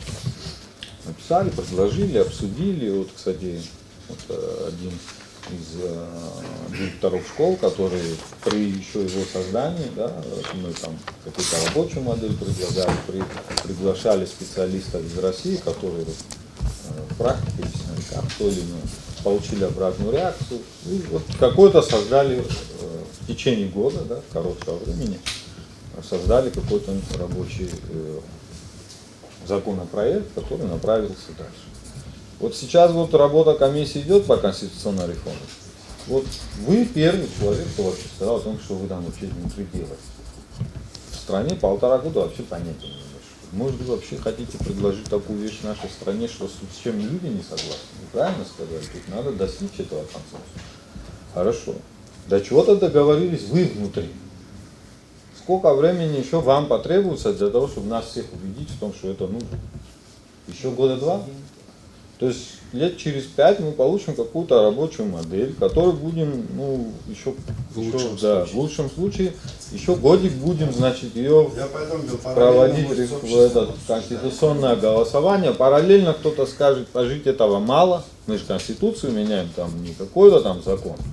Давайте еще что-нибудь туда допишем. И еще 5 лет это пройдет. Через 10 лет, глядишь, да, и какой-то состав нас возьмет. Надо, ребята, быстрее нам всем действовать. Мы из перманентного одного кризиса переваливаемся в другой.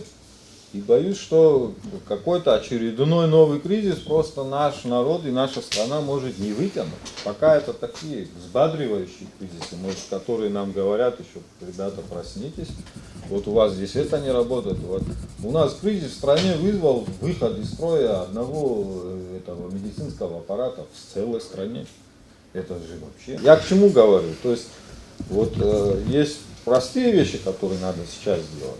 Ну, чтобы люди жили, чтобы там топливо было, чтобы там медицина сам не загибалась совсем, чтобы свет горел. То есть простые решения. И эти решения, которые вот сейчас о чем говорится, то есть, например, по энергетике, в чем вот тут будоражит каждый раз общество. Совещание у президента, он дает такие жесткие наказы. Первое, не реализовывается. Уже, кстати, второе, третье, наверное, совещание, где он ставит жесткие указы, приказы, там, и люди, ответственные за эти указы и приказы, не реализовывают. Правильная мысль была высказана Димой насчет того, что работа комиссии должна быть более публичной. Честно говоря, вот я все время пытаюсь быть откровенным, но мне так кажется, как политику. Может быть, я перестал доверять людям, но мне кажется, что создание этой комиссии, скорее всего, был политический ход. Очень, очень, кстати, грамотный политический ход. Потому что как бы об этом давно в обществе говорится. У нас все президенты, как бы, и при Хаджимба, я помню, разговор вокруг конституционных реформ в стране был. Но единственное, что проблема этой комиссии, понимаете, то, что она существует, хорошо, но для того, чтобы даже с точки зрения политики выиграть на этой комиссии, нужно постоянно обществу говорить о ее существовании и постоянно взаимодействовать с обществом. И было бы, на мой взгляд, более бы разумно, если в состав вот этой группы, которая занимается конституционными реформами, входили, по крайней мере, какие-то политические лидеры, чтобы они из числа оппозиции, чтобы они имели представление о том, какие вопросы там обсуждаются, может, и их какое-то мнение учитывалось бы.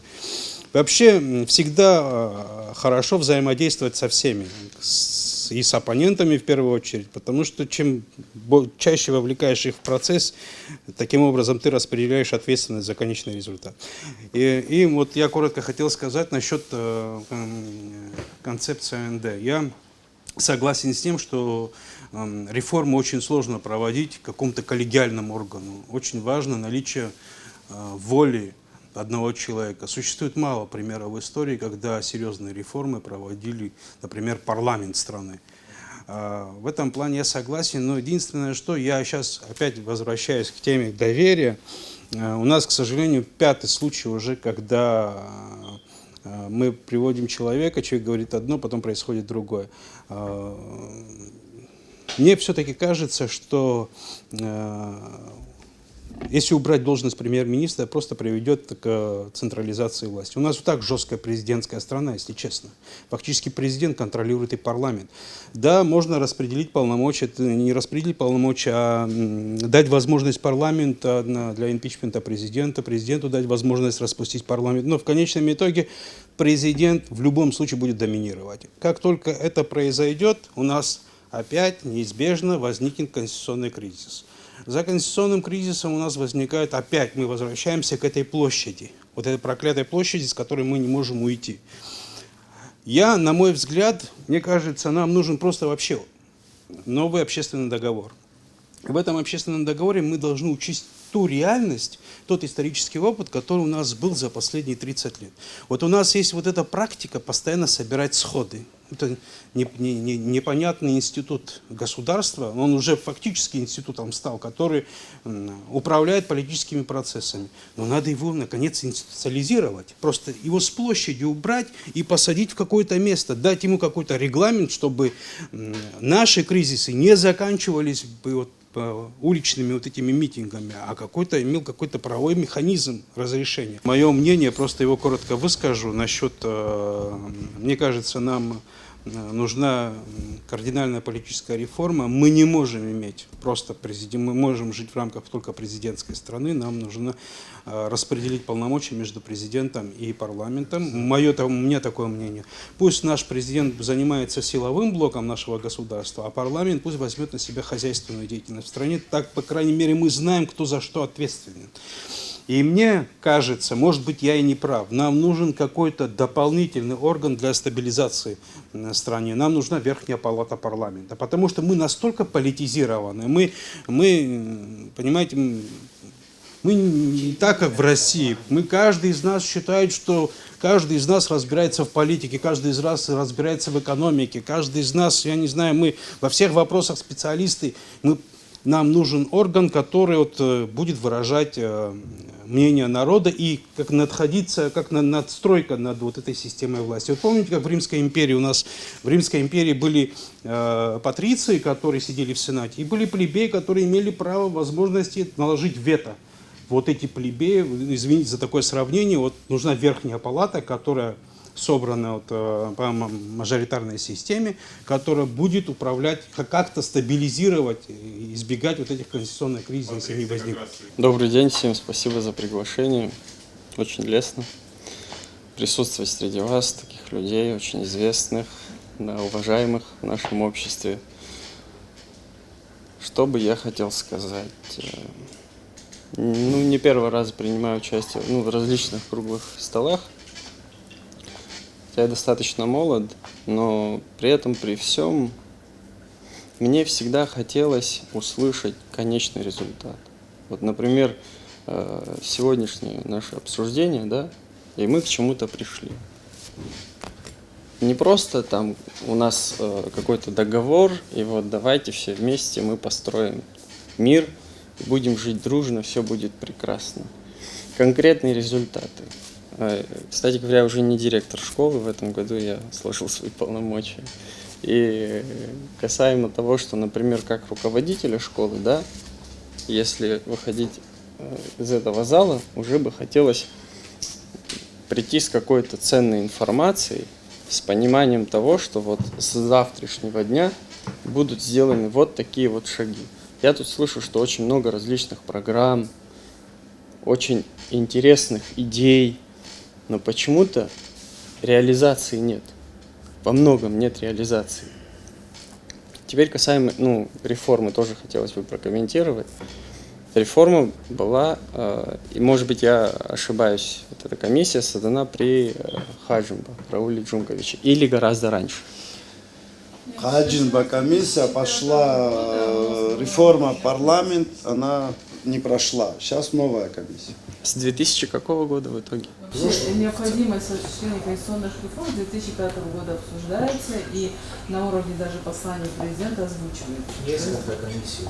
Несколько комиссий было. Да. А самая первая, когда была создана? Мне интересно, я вот не слышал об этом. Вот я гражданин своего государства, да, достаточно молодой. Мы об этом не слышим в районе.